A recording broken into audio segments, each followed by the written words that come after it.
Scientism and Evolution.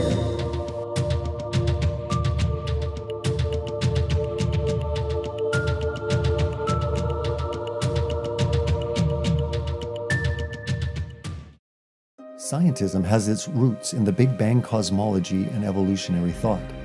If humans have evolved by a material, purposeless process, then there is no basis for believing in a God who created us and revealed moral truths or imposing those moral views in any area of life. Using false science as a weapon, Satan has been able to shoot down the credibility and authority of the Bible. The standard assumption is that science is objective knowledge, while religion is an expression of subjective need.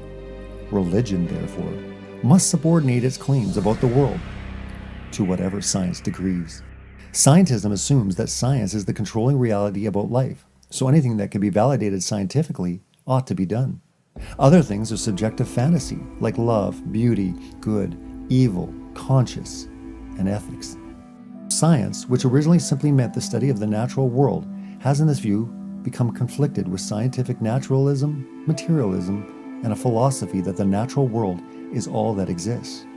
Humans are reduced to objects that can be inspected, experimented on, and ultimately controlled.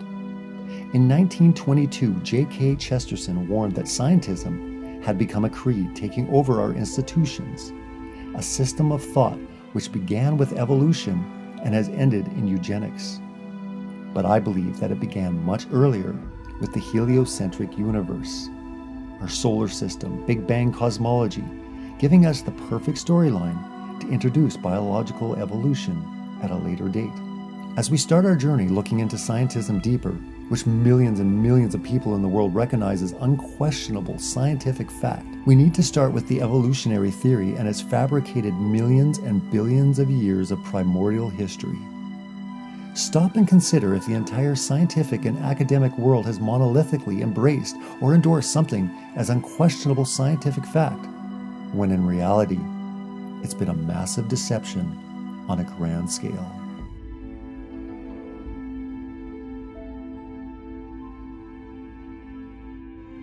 And so when it comes to things like the Big Bang, millions of years, billions of years, dinosaurs, evolution, all this stuff, there's so many lies and so many deceptions associated with all of those topics.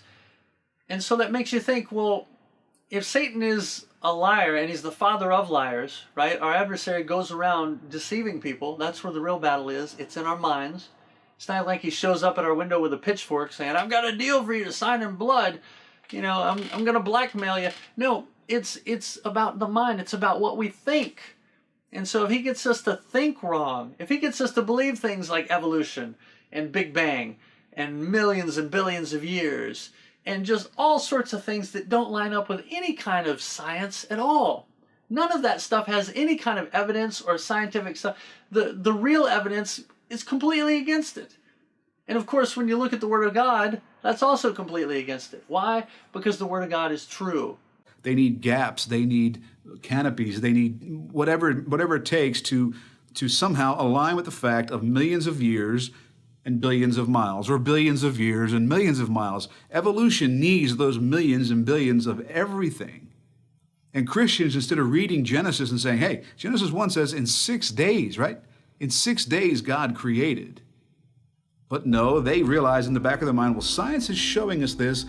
I don't want to appear too ignorant, so let's invent a gap theory. Let's invent a canopy theory, because certainly we know there's no waters above the heavens. And this has to stop. We need to tremble at God's word, stop pulling the power out of it by reducing it to literature or poetry and ripping it apart. This is a huge problem.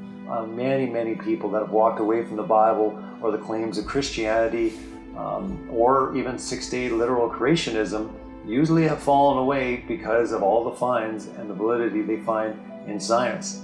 And again, remember, there's science and there's scientism. What have you fallen for? What have you believed in? Has it been real science or has it been scientism? We no longer feel ourselves to be guests in someone else's home and therefore obliged to make our behavior conform with a set of pre-existing cosmic rules. It's our creation now. We make the rules. We establish the parameters of reality. We create the world. And because we do, we no longer have to justify our behavior, for we are now the architects of the universe. We are responsible to nothing outside of ourselves, where we are the kingdom, the power, and the glory forever and ever. Wow, well, that's blasphemous. Once in a while, I get people that really, that claim they don't believe in evolution. And my response generally is, well, why not? Really, why not? You guys believe 20 billion years ago there was a big bang where nothing exploded and produced everything. 4.6 billion years ago the earth cooled down, made a hard rocky crust. It rained on the rocks for millions of years, turned them into soup, and the soup came alive 3 billion years ago. Found somebody to marry, and something to eat, of course, and slowly evolved into everything we see today. There are some lies in our science books. Taught it for 15 years. Even though I'm not teaching it anymore, I still like to study. It's so many neat things to learn. We're going to cover some of that tonight. I'm not against science, I'm not against schools, I'm not against teachers, because most of them don't know what they believe. You have to tell them. They teach the kids it all started with a big bang 20 billion years ago. What exploded? In a millionth of a millionth of a millionth of a millionth of a millionth of a millionth of a second, it went from a size smaller than an atom to bigger than a galaxy. Whoosh! This is what the textbooks teach. Before the Big Bang, there was nothing, literally nothing, an infinitesimal nugget of space. And then something happened, triggering the most colossal explosion in history. Shame on you. What a shame. Yes, boys and girls, you see, nothing exploded, and here we are. So I asked this professor if I could ask him some questions about the Big Bang. I said, where did all this matter come from? He said, well, we don't know that for sure. I said, well, sir, would you please tell me where the laws came from? The universe is run by laws, gravity, centrifugal force, inertia. Who gave the laws? He said, we don't know that either. I said, sir, could you tell me where the energy came from? You know, it takes energy to make a Big Bang. Who bought the gas to run this machine anyway? He said, we don't know that either. I said, sir, could I ask you another question? He said, sure. What else would you like to know? What else? What do you mean else? You haven't told me nothing yet. One professor was getting kind of upset about this time. He said, Mr. Hovind, there are hundreds of varieties of dogs in the world. He said, do you mean to tell me that you believe all these dogs came from 2 dogs off of Noah's Ark? You expect me to believe that? I said, sir, would you look at what you're teaching your students? You're teaching your students that all the dogs in the world came from a rock. Charles Darwin was disciplined. I mean, he did these extraordinary experiments, this series of experiments. Then they're going to tell the kids, well, we have evidence for this theory. Charlie Darwin stopped off at these islands right there called the Galapagos Islands. Charlie studied the birds very carefully and said, you know what? I think all these birds had a common ancestor. I bet you're right, Charlie. It was a bird. You see 14 kinds of birds, and you conclude that birds and bananas are related. Here are these ancient dinosaur bones or fossils. They tell the kids they have evidence of evolution from fossils. I don't think so. If you find a fossil in the dirt, all you know is it died. You don't know that it had any kids. And you sure don't know that it had different kids. You bring in a bone to the judge. Judge, I found this bone in the dirt. This is the ancestor of all the humans today. They would laugh at you. You don't know that that's the ancestor of anybody. And why on earth would you think a bone in the dirt can do something animals today cannot do? They'll say, boys and girls, you have 2 bones in your wrist, radius and ulna. And boys and girls, look at the whale's flipper carefully. Did you know the whale has 2 bones in his flipper? And they're called the radius and the ulna? Same as ours. Wow. Who named them, teacher? The whale? Think about it. I'm here to tell my people it's time to stop believing bull just because a tell you bull with a straight look on their face. Evolution say people came from monkeys. And the question is, why is there still monkeys? Is these the retarded monkeys? They didn't turn into people just yet. Even Stephen Gould admitted the absence of fossil evidence for intermediary stages is a persistent and nagging problem for evolution. See, what's happened, these guys have looked for missing links in the fossil record. They can't find any, and so they say, well, maybe evolution happened so fast it wasn't preserved. Maybe a reptile laid an egg and a bird hatched out. Well, who did that bird marry? It's just really hard thing. It's really a hard thing. Your world just becomes fantastically complicated when you don't believe in evolution. What we're finding is that natural selection seems to be an incredibly important factor in generating new species. Natural selection, the key evolutionary mechanism Darwin identified. The bad designs get eaten by the good ones, and so all you have is good ones. Why is there still monkeys? Natural selection doesn't cause any evolution. It makes sure the bad ones don't survive, but it's not going to change it to something else. That's what evolution is. If you worked in a factory that produced cars and your job was to check for defects, and you caught every single mistake and you rejected it, how long would it take that process to change the car to an airplane? You say it'll never change it. That's my point. The students are taught we have evidence from development. Darwin considered this by far the strongest single class of evidence. This textbook says the human embryo growing in the mother has gills like a fish. Those little folds of skin are not gills. Those little wrinkles under your chin when you're growing up later develop into bones in the ear and glands in the throat. They never have anything to do with breathing. I've seen folks that have 5 or 6 chins and they can't breathe through any of them but the top one. Those are not gill slits. Ernst Haeckel, though, said the turning point in his thinking was when he read Darwin's book. He made huge charts of his posters of his drawings of these embryos and traveled all over Germany and just about by himself converted the Germans to believing in evolution. Haeckel took a drawing of a dog and a human embryo and he changed them to make them look exactly alike. On top are Haeckel's fake drawings, underneath are actual photographs of what he claimed he was drawing a picture of. Now either he's a lousy artist or he's a liar. Well, it turns out he's a liar. He was convicted of fraud by his own university, proven to be a fraud. But guess what? Haeckel's fake drawings are still used in textbooks in your state right now. It's only been proven wrong 125 years ago. I know it takes a while to get textbooks up to date, but that ought to be plenty of time. Adolf Hitler said, "You let me control the textbooks, I'll control the state." Watch this sentence here carefully. Some kid's doing this for homework tonight. Boys and girls, do you think humans are still evolving? Now, what kind of question is that? Doesn't that question assume that evolution has happened? What if a kid doesn't believe in evolution? How's he supposed to do his homework tonight? That question does not teach him how to think critically. That teaches him what to think, not how to think. And when the kid gets done with this course, he's going to think he knows how to think. But he doesn't. He knows how to be told what to think. Brainwashing at taxpayer expense. They want to use my tax dollars to teach that to your kids in our schools. If you want to deny evolution, that's fine. But don't make your kids do it, because we need them. And that's where the problem comes in. Okay? If you want to believe in the Big Bang, just enjoy yourself, but keep your religion at home. The Russian atheist astronomer came to America and spoke at one of the universities, and he started off his speech, he said, "Folks, either there is a God or there isn't. Both possibilities are frightening. If there is no God, we're in trouble. But if God made the world, He owns it. That means He makes the rules. You see, if there is a God, we better find out who He is and find out what He wants and do what He says." Malcolm Muggeridge said, "I am convinced the theory of evolution, especially the extent to which it's been applied, will be one of the great jokes in the history books of the future." We too old, we too smart to believe. Don't make sense. You too old to be believing in evolution. It's a joke.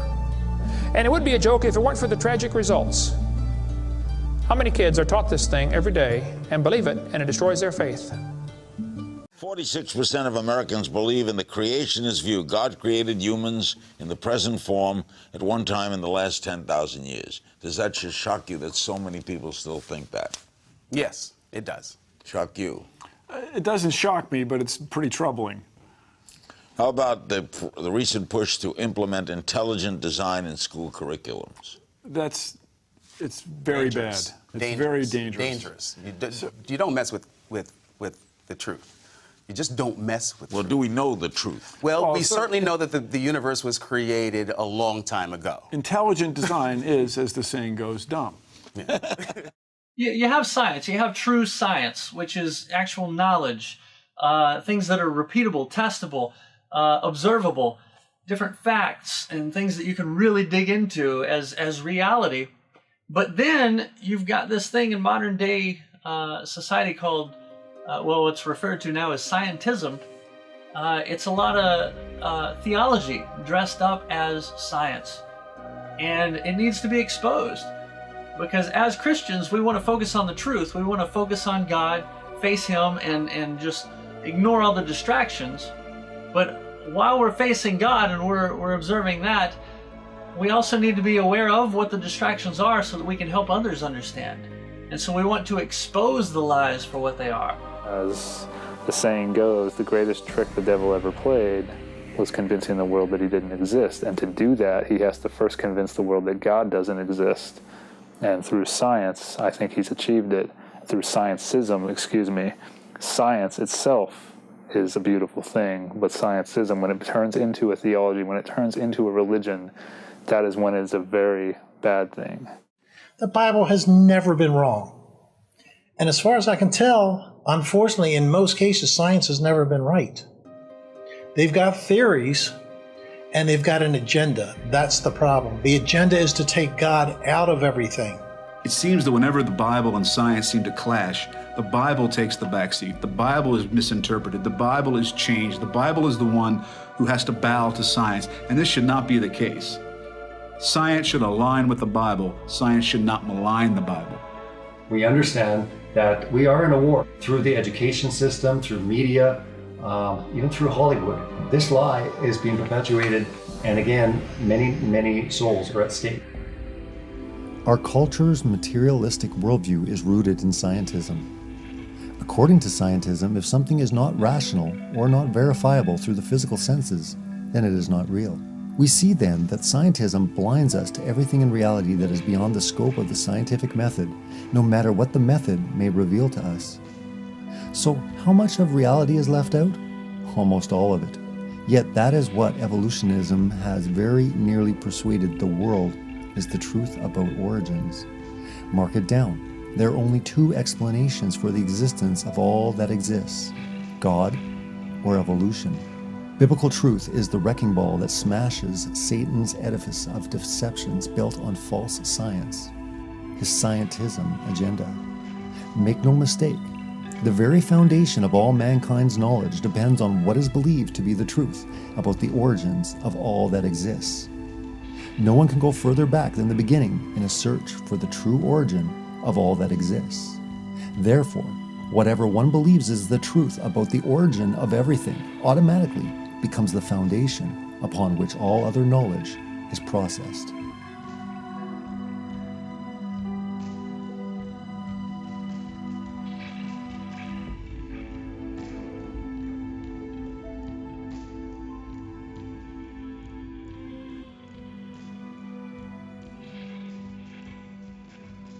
When you study when it comes to Big Bang cosmology, when it comes to the whole creation of the universe, understand that without the Big Bang, there is no evolution.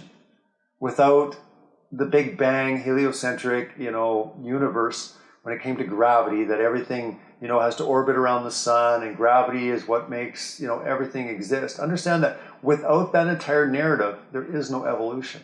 It started out as a big theory. Now it's pretty much accepted as fact. And if you talk about anything else, it's a heresy.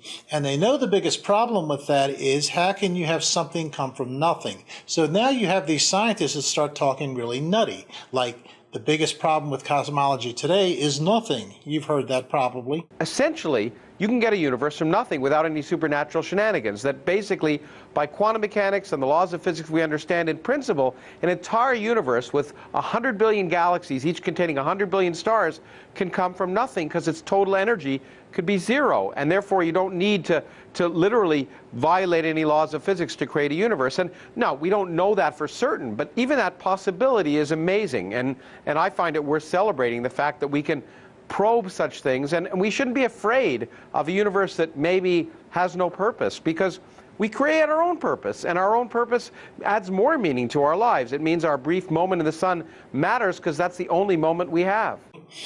Which it means that everything came from nothing and then exploded.